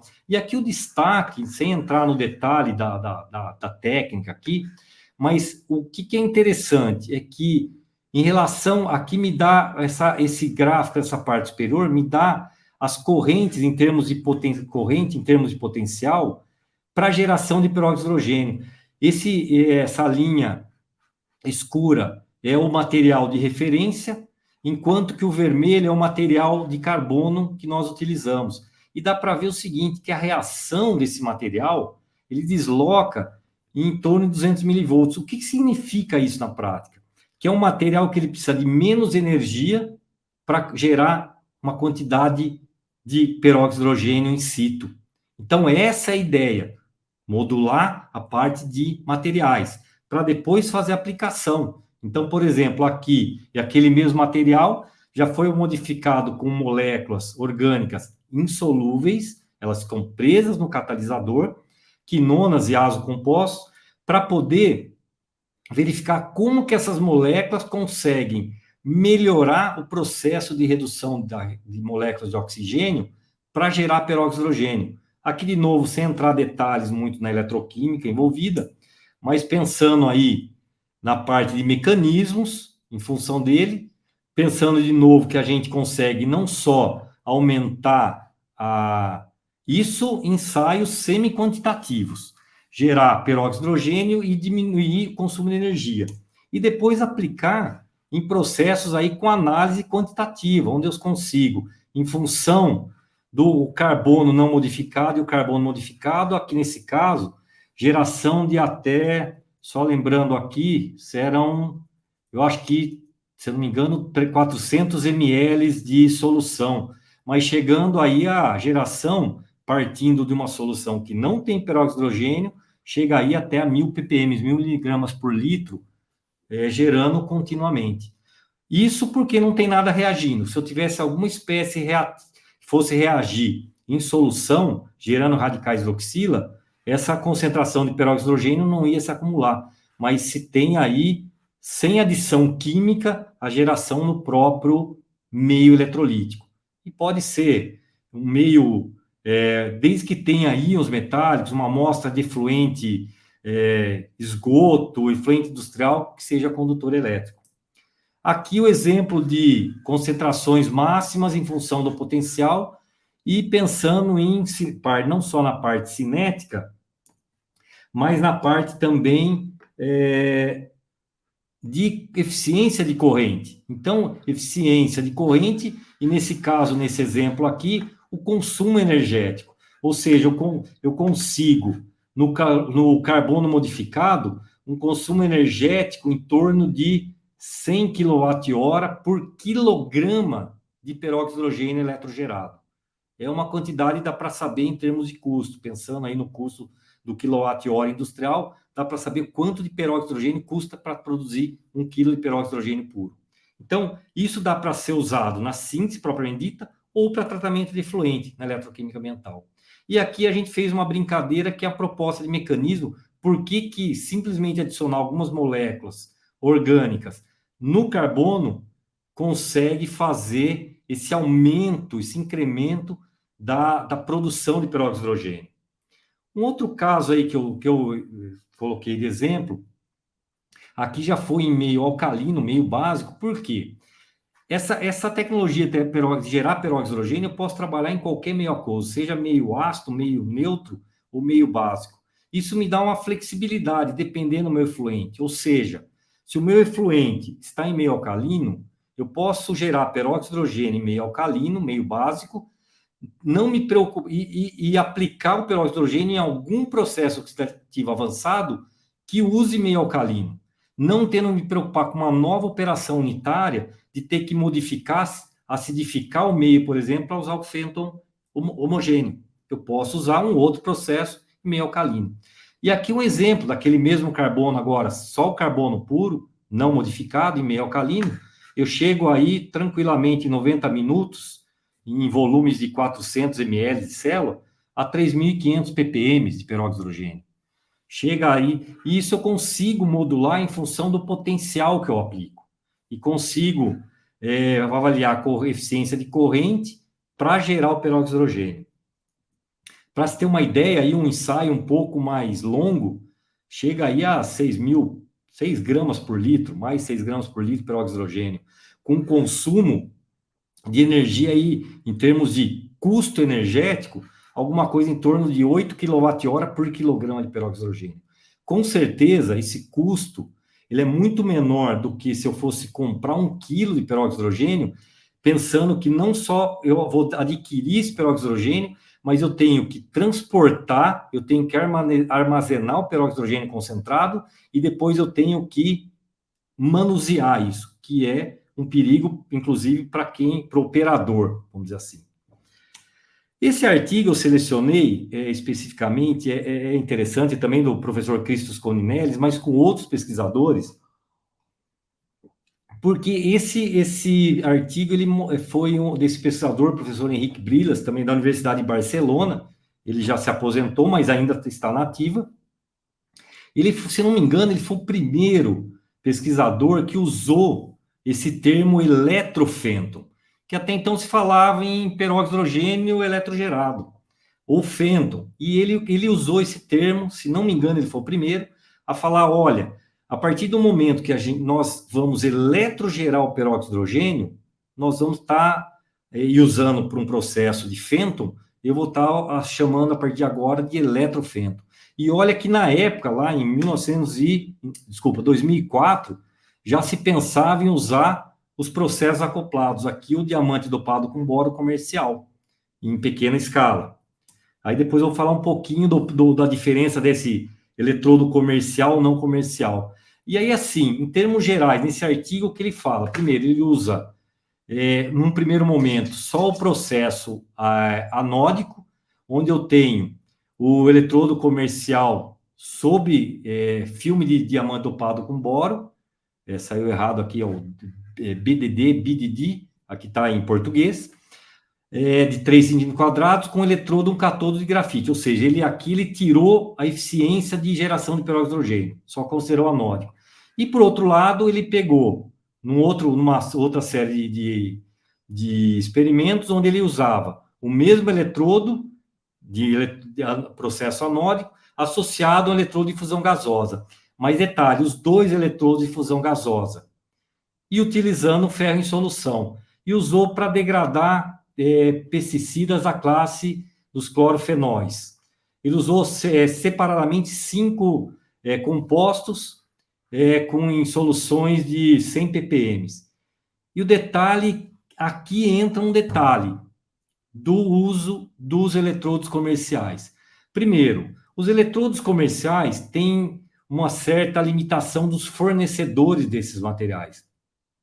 No caso dos eletrodos de fusão de gás, eletrodos de fusão gasosa, são alguns fabricantes, se não me engano, indianos ou chineses, que vendem e ninguém sabe exatamente nem qual carbono se utiliza e nem qual é a composição.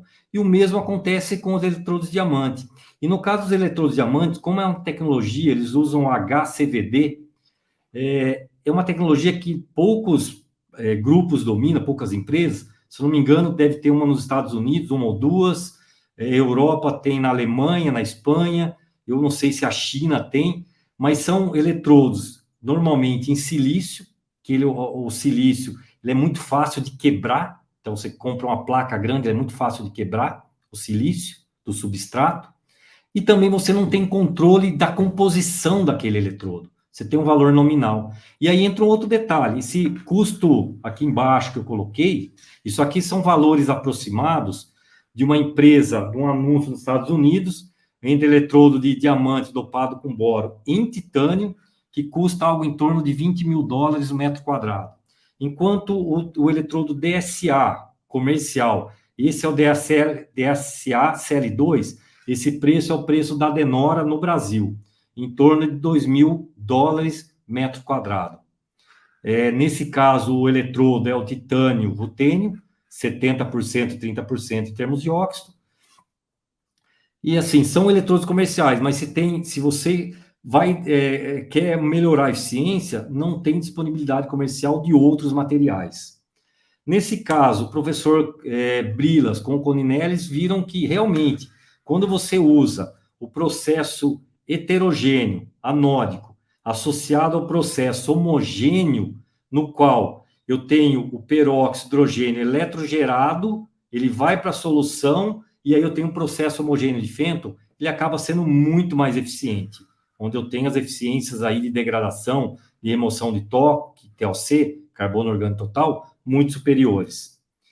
Num outro trabalho aí de processo anódico eletrofenton, eu vou até acelerar um pouquinho aqui, porque senão a professora Regina vai me puxar a orelha.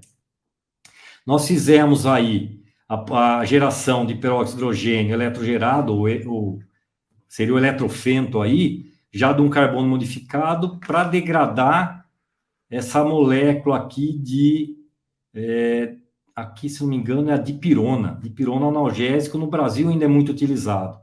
E nós chegamos aí em uma situação no qual, comparando não só o processo eletrofenton, mas a geração do peróxido de hidrogênio propriamente, e o processo anódico puro, ou seja, eu paro de gerar peróxido de hidrogênio. E a gente vê lá que a geração de peróxido de hidrogênio, eu consigo produzir e consigo analisar de tal maneira que o processo eletrofenton ele acaba sendo sempre muito mais eficiente do que o processo eletroquímico puro, porque eu associo a catálise homogênea com a catálise heterogênea, enquanto no processo eletroquímico eu tenho puramente a catálise heterogênea, que ela tem a limitação de área do eletrodo, a reação é na interface do eletrodo, enquanto que na catálise homogênea ocorre em todo o bulk, toda a solução. E a remoção aqui de carbono orgânico total, a mineralização é muito grande. E aí vem a ideia também de geração de TLC. Se eu pegar um experimento longo, eu chego com remoção de peróxido do carbono orgânico total, além de degradar a minha molécula, eu mineralizo ela a praticamente 99%. Porém, o que a gente observa? Isso aumenta muito o custo energético. Isso muitas vezes inviabiliza e torna não atrativo o meu processo. Por isso, muitas vezes é interessante ter uma remoção de TOC de em torno de 40%, 50%, de tal maneira que esse efluente vá para um outro processo que acaba sendo acoplado e torne o processo total mais barato.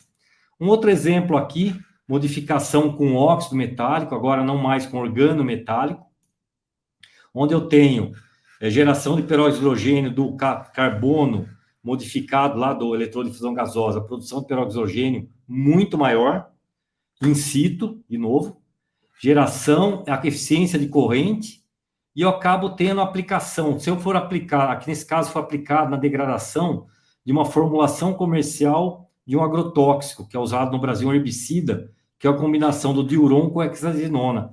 Eles são vendidos na mesma formulação. Então, nós fizemos a degradação do produto comercial e vimos que a degradação é muito eficiência. E, de novo, o processo eletrofenton ele é maior do que o processo puramente geração o anódico ou geração de peróxido-hidrogênio ou geração de peróxido-hidrogênio. Aqui nós inserimos a radiação ultravioleta, o VC, e nós vimos que quando eu tenho o processo fotoeletroquímico, oxidação anódica associada à fotocatálise homogênea e geração de peróxido-hidrogênio heterogêneo via redução de oxigênio, a eficiência de remoção do TOC é muito maior, chegando aí até 75% de remoção do TOC em 120 minutos, ou seja, eu já não tenho que usar tempos muito grandes que vão me encarecer energeticamente meu processo. E aí a gente acompanha lá a geração de subprodutos de degradação com o tempo e chega lá na ideia de quais subprodutos estão sendo formados ao longo do processo. Com isso, nós podemos fazer estimativas, inclusive, da toxicidade de cada composto que pode estar sendo formado nesse tipo de processo. Um outro trabalho que eu selecionei aqui, tentar agilizar, é a degradação do tebutyron, que é um outro herbicida muito usado, mas agora já não mais em célula pequena, em reator de fluxo, onde eu tenho reatores, que a solução fica fora do meu recipiente do reator, ela é recirculada, passa pelo meu reator, onde eu tenho eletrodo diamante, o eletrodo de fusão gasosa, ou seja, a oxidação anódica, geração de peróxido de hidrogênio, gera aqui, daqui passa numa lâmpada ultravioleta. E eu consigo agora associar processos e trabalhar com volumes de solução maiores e áreas de eletrodos maiores. Ou seja, o Skylab pensando em futura aplicação. E aí eu consigo fazer todo o acompanhamento, geração de peróxido de hidrogênio, degradação da molécula, no caso o tebutyron, herbicida, e remoção de TOC, pensando inclusive na comparação em termos de custo.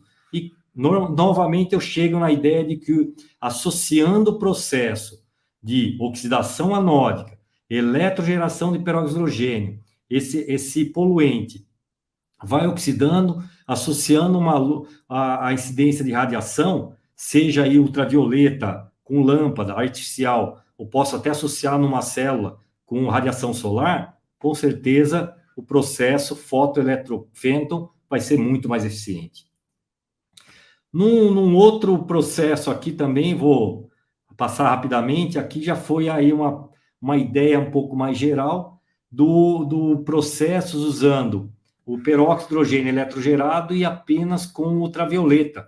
Ou seja, eu consigo desenhar um reator mais compacto, muitas vezes, mas agora para degradar norfloxacino, que é um antibiótico de uso hospitalar. E aqui também a mesma ideia. Eu modifico o material, consigo modular em função da corrente quanto gera peróxido de hidrogênio e vou lá e consigo dizer como que a remoção de TOC ocorre em função da densidade de corrente que eu aplico, em função da minha fonte de luz, comparado com a fotólise direta. O fotoeletrofenton aí, com certeza, acaba sendo muito mais eficiente. E aí, eu utilizando aí, de novo, a cromatografia com espectrometria de massa, para tentar propor rotas de degradação de subprodutos, para tentar saber o que pode estar formando lá, e com isso dizer, olha, se eu parar em tantos minutos, eu consigo obter subprodutos que podem ser biodegradáveis, ou tem que avançar um pouco mais. E aí, assim, para fechar, acho que um trabalho que eu gosto bastante, até interessante, nós tínhamos a ideia, bom, primeiro, se recirculando, funciona. Mas se eu tivesse volumes grandes para poder ter que tratar, será que daria para pegar um reservatório gigante? Não. A ideia é, será que eu posso simplesmente passar o meu poluente no reator, depois vai gerar peróxido de hidrogênio, vai carregar junto e posso até operar em fluxo contínuo, operação contínua. E a gente começou a pensar nisso, por quê? Em escala piloto para aplicação em grande escala industrial.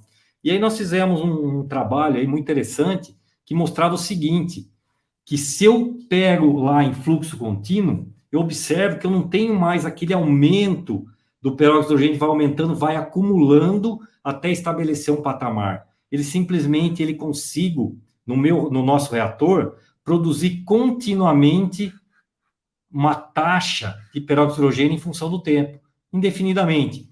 E isso eu vou modulando em função da densidade corrente, ou fluxo, ou desenho do reator. E com isso a gente percebe que eu consigo otimizar o meu reator para produzir mais peróxido de hidrogênio, que vai ser carregado no efluente, que pode, por exemplo, depois ir para um tratamento foto, ou adicionar num catalisador heterogêneo para fento. E aí nós vimos que isso vale tanto para meios alcalinos quanto meios ácidos, a gente consegue produzir constantemente peróxido de hidrogênio, uma taxa constante. O que a gente chama aí de o modo plug flow, aí passa uma única vez a solução no reator. E nós utilizamos para ver se eu colocar um poluente, um efluente, simulando efluente, colocando dentro do reator e aplicando na saída do meu reator uma lâmpada de UV, ultravioleta. Então, eu consigo aplicar, se eu coloco ferro junto, íons ferro, eu consigo aplicar vários processos de forma contínua. E eu, de novo, o processo fotoeletrofênton, acaba sendo maior. Onde eu tenho o que a gente chamou aqui, o artigo, acabou saindo como fotofênton, mas na verdade é o fotoeletrofênton, que eu estou eletrogerando peróxido de hidrogênio simultaneamente com a presença de íons ferro, processo anódico, e depois esse efluente continuamente passa num reator para fazer uma fotólise. E aí nós utilizamos para degradar e monitorar o que era formado. Isso aí eu fecho um pouco os exemplos, em termos aí, para não avançar muito, o pessoal não cansar. Eu acho que eu estou no tempo aí que eu tinha combinado com a Regina. Mas aí a ideia é de fazer acoplamento. Então, assim, para fechar, eu diria que a eletroquímica ambiental ela é uma área de interface e os processos eletroquímicos oxidativos avançados, eles estão inseridos nessa área de eletroquímica ambiental. E não dá para trabalhar em eletroquímica ambiental e só pensar em comprar um eletrodo e usar só aquele eletrodo, que você fica restrito às características daquele material. Você não consegue modular um eletrodo, aumentar a durabilidade dele, se você não consegue mudar a composição dele, a catálise, a eletrocatálise dele. Da mesma maneira, você não consegue trabalhar sem engenharia, porque você tem que desenhar o processo, a parte hidrodinâmica, para garantir poder fazer scale-up. Então, isso tudo é muito importante.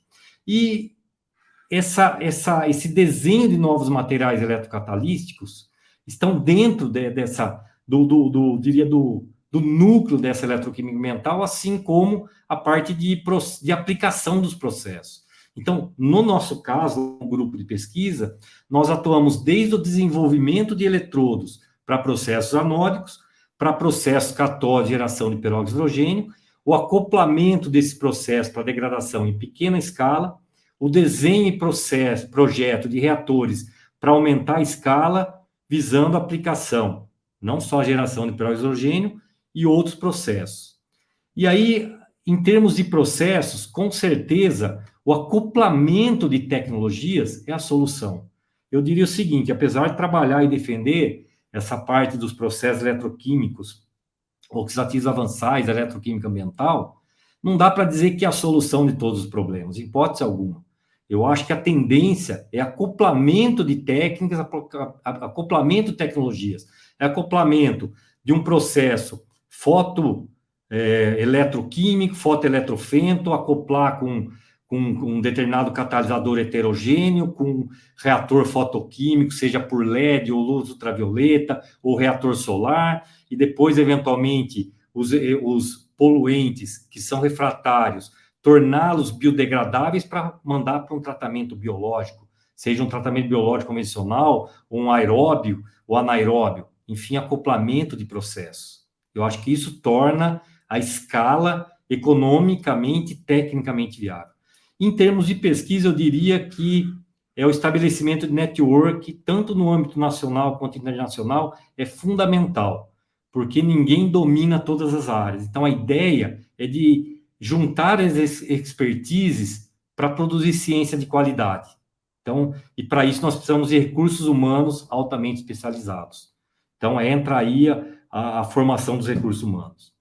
Dentro dessa ótica aí no nosso grupo, nós gostamos muito eu falo que nós brincamos aí com essa parte de desenho de reatores. Então, aqui vou pôr algumas imagens, só para ver um pouco da evolução dos reatores aí, desde os reatores pequenininhos, todo o desenho e projeto de reatores de escalas maiores. Por quê? Hoje, no nosso grupo, nós conseguimos tratar desde volumes lá de 100 ml até 10, até 50 litros. Tem uma próxima etapa de projeto que a ideia é montar um pilotinho aí para aumentar a escala para 1 metro cúbico, até para ver custo um pouco mais próximo da realidade. E aí envolve muita parte de engenharia, que eu acabo permeando, fazendo desde o desenvolvimento, os cálculos, a parte propriamente dita do desenho, a produção, são todos reatores não comerciais. Nós projetamos, nós construímos e nós estudamos esses reatores. Alguns reatores aí, esses daqui inclusive são novos, estão lá na bancada, para começar os testes com eles, são novos reatores. E a ideia tem um pequeno reator, será que eu consigo aumentar a quantidade de efluente tratado se eu colocar vários reatores, um na frente do outro, passa no reator 1 o efluente, depois passa no reator 2, depois no 3, 4, 5, 6, vários reatores? O que a gente já viu? Isso não funciona. Por quê? O peróxido de hidrogênio que é gerado em um reator, ele é degradado no outro, então diminui a eficiência. E para onde nós estamos direcionando agora a nossa ideia? Para trabalhar com reatores em paralelo, ter vários modos de reator que consigam trabalhar em paralelo à medida que a minha demanda de volume aumente muito. E a ideia é, não só isso, porque visando a aplicação industrial, mas acoplamento, ou seja, eu posso ter um reator eletroquímico, na sequência, um reator fotoquímico, um reator, uma coluna de um reator de catálise heterogênea, e ter vários sistemas desses, todos em paralelo, aumentando a capacidade de tratamento em função da quantidade de efluente que eu tenho que tratar, pensando em grande escala. Enfim, de maneira geral é isso. Aqui está aí o nosso grupo, aqui sou eu e a professora Fernanda, temos aí os pós-docs, alguns alunos de doutorado e muitos colaboradores. Eu acho que principalmente colaboradores Brasil e exterior, e nós estamos sempre abertos a novas colaborações, a novas parcerias. Aqui nossos laboratórios ficam num dos prédios, numa das áreas do campus de São Carlos da USP, algumas imagens de nossos laboratórios, equipamentos, e aqui uma imagem parcial do grupo. Alguns estão chegando, outros estão se formando, tem alguns que já estão no exterior, o pessoal acaba indo muito para o exterior, e é isso, nossos principais agradecimentos aí, nossa principal financiadora, além da Universidade de São Paulo, o Instituto de Química de São Carlos, que, enfim, dá laboratório, estrutura, mas principalmente a Fundação de Amparo à Pesquisa do Estado de São Paulo, ao CNPq, a CAPES, meu e-mail aqui, se alguém tiver interesse em contato, colaboração, enfim, e meu muito obrigado a vocês. É isso.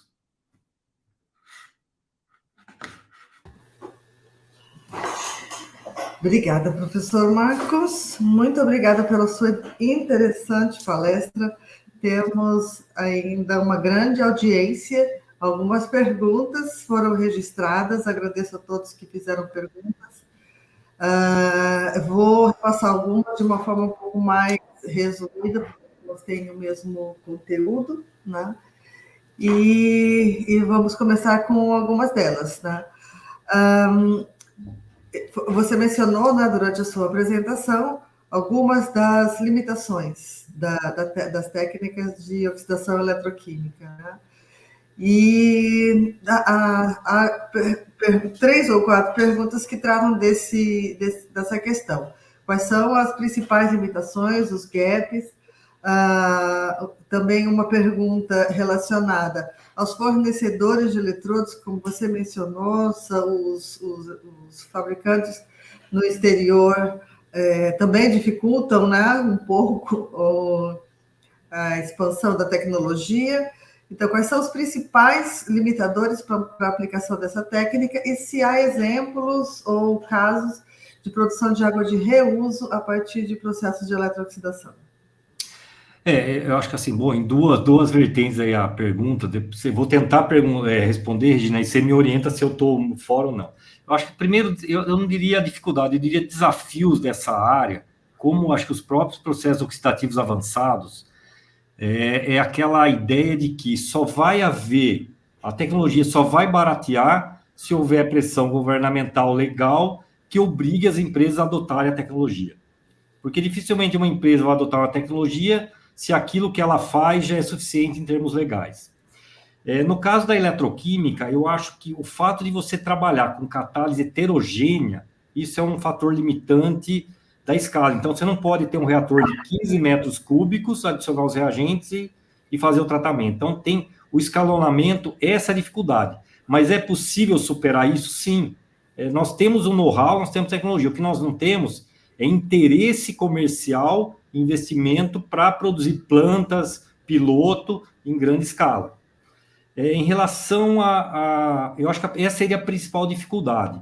Nós temos, porque nós, como universidade, nós vamos até um determinado ponto. A partir daí, você precisa ter investimento em grande escala para poder fazer um piloto lá para tratar 5 metros cúbicos hora, alguma coisa assim. Então, o dimensionamento de escala depende de fora da universidade. Então, essa eu acho que é uma dificuldade contornável. Em relação aos materiais de eletrodo, eu acho isso uma dificuldade contornável também, mas é um pouco mais complicada. O que acontece é o seguinte, se você não desenvolve o teu material de eletrodo, você fica, digamos, à mercê daquilo que o mercado tem. Então, vamos dizer, por exemplo, no caso dos eletrodos de óxido metálico, os DSA, tem 1 ou 2 fornecedoras no Brasil que vendem. Se não me engano, a Denora, lá em Sorocaba, ela vende, porque ela vende esses eletrodos não para tratamento de água ou de efluente, ela vende para a indústria de cloro-soda. Mas ela vende em placas grandes, você não consegue comprar peças pequenas, e você não consegue especificar a composição que você quer. Simplesmente eles falam, olha, eu tenho essa composição, custa $2.000 o metro quadrado, preço atualizado diariamente. É assim. No caso do eletrodo diamante com boro, existe uma empresa no Vale do Paraíba que ela nasceu dentro do INPE, Instituto Nacional de Pesquisas Espaciais São José dos Campos, que eles produzem filmes diamante, os DLC. E nós estamos em colaboração com a empresa para tentar produzir como eletrodo. Mas também eles não, não sei se quanto o tamanho que eles produzem desses eletrodos que eles vão produzir, então a gente está em fase de testes ainda, para poder ver se é viável em peças grandes. Para importar, você sabe que Brasil fica muito complicado, taxa de importação. E os eletrodos de diamante, você acaba ficando dependente de 1, 2 ou 3 fabricantes que não garantem o fornecimento nem aquilo que fornecem. Você não tem controle. Então, isso é uma limitação. Mas eu acho que é uma limitação que, no caso, de novo, se a tecnologia fosse interessante, vamos fazer uma brincadeira. Se houvesse a legislação brasileira, exigisse a utilização desse tipo de tecnologia, com certeza empresas do exterior ou montariam plantas para produzir esses eletrodos em grande escala aqui, para baratear, ou facilitariam a importação. Então, de novo, na minha opinião, esbarra naquele falta de interesse econômico por não haver demanda, não tem demanda. Então, essa seria a ideia. A outra pergunta, se eu conheço casos de aplicação. Não, justamente porque as empresas têm essa limitação. Teve uma empresa que me procurou ano passado querendo fazer uma tentativa de convênio para desenvolver um piloto, uma prova de conceito. Ainda ficou na conversa, de novo, aquela ideia da universidade desenvolver, mas tem que fazer com a interface com a empresa. Então, seria essa, mas de novo... Nós temos mais algumas perguntas, mas antes de passar para você, Marcos, queria avisar a todos que estão assistindo, todos os alunos, que há uma enquete de avaliação desse minicurso, né? Então, a Vanessa vai colocar a enquete no ar e a gente vai ter mais uma rodadinha de perguntas rapidinho aqui, né? Também já estamos adiantando aqui o horário. Então, por favor, todos os que participaram do minicurso respondam a enquete, que a gente vai depois dar o feedback para todos os participantes, professor Marcos também e o professor Renato. Só vou finalizar com assim, mais uma rodada de perguntas que me parece bem interessante, né?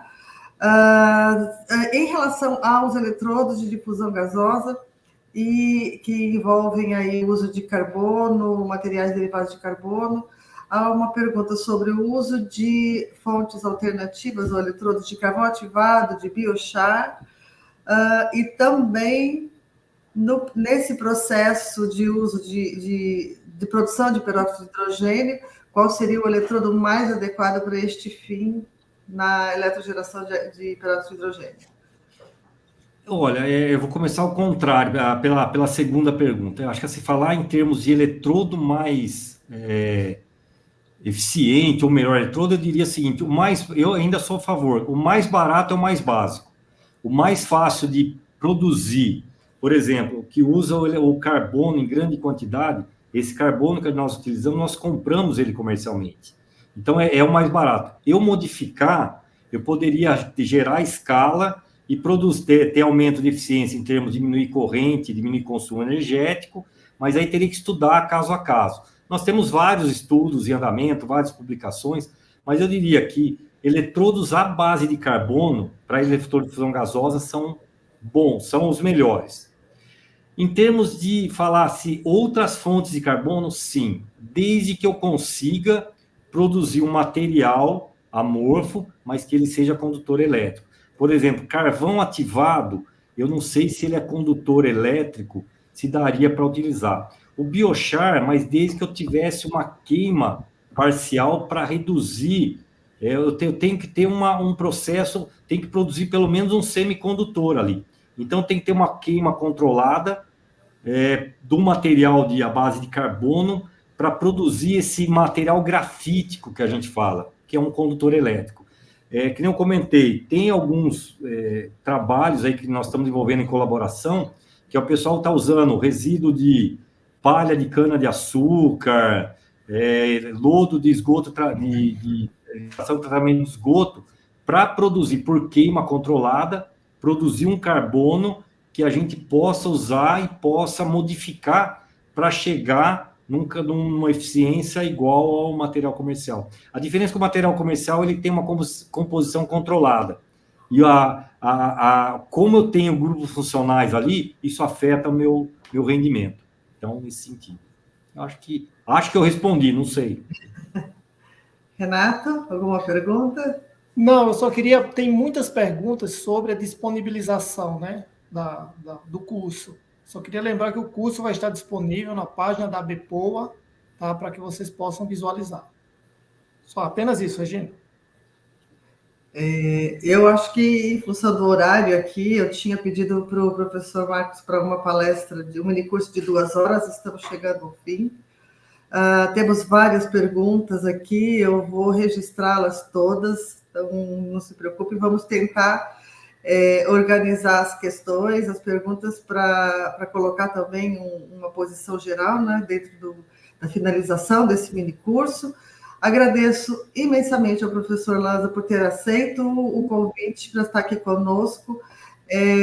Eu acredito que acho que todo mundo, assim como eu, gostou muito, eu adorei desde da parte mais fundamental, né, das reações eletroquímicas, também com aplicações práticas, mostrando o grande potencial dessa tecnologia dentro dos processos de oxidação avançada.